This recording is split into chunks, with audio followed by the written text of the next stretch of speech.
સલામ મિત્રો, તો આપ જોઈ રહ્યા છો કે અજમેરમાં ખૂબ જ વરસાદ પડી રહ્યો છે અને ગોઠણ ડૂબ જેટલો વરસાદ પડ્યો છે. હમણાં વાવાઝોડું પણ હતું અને તમે જોયું હતું કે ખૂબ જ તોફાની વાવાઝોડું હતું ને કરા પણ પડ્યા હતા. હવે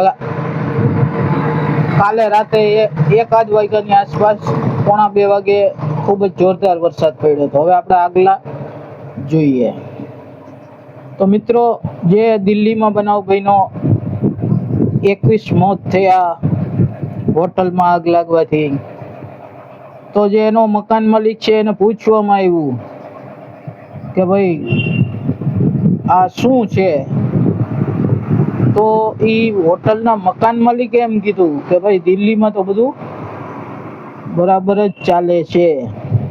6 રૂમનું લાયસન્સ હતું ને બોલો 25 રૂમ ચલાવી રહ્યો હતો. એટલે આવું છે. સરકારે તેનું લાયસન્સ રદ કરવાની જે તૈયારી આરંભી છે એ ખરેખર આવકારદાયક છે. હવે આપણે બીજા સમાચાર જોઈએ. હવે મિત્રો, ચાંદી જે હોય ને એની પર હોલમાર્કિંગની તૈયારી શરૂ કરવામાં આવી છે સરકાર દ્વારા. એ આવકાર્ય છે.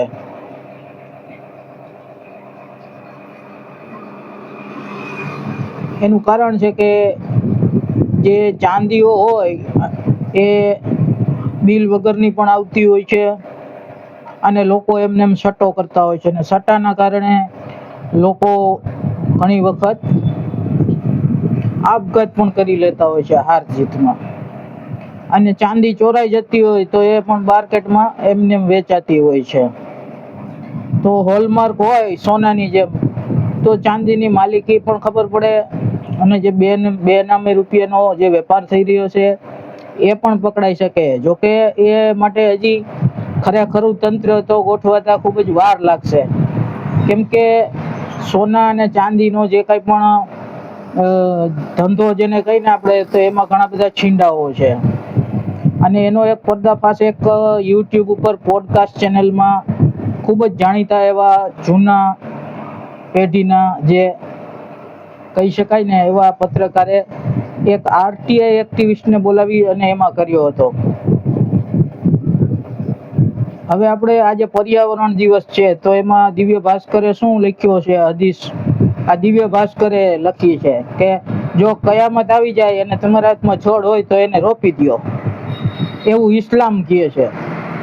તો મિત્રો, આ પ્રકારના સમાચાર આપણે રોજ આપીશું. આ સમાચાર નહીં પણ સમાચાર ઉપર જે મારું મંતવ્ય છે ને એ રજૂ કરીશું. એટલે આ સમાચાર ચેનલ નથી, એની લાગતા વળગતા એ નોંધ લેવી.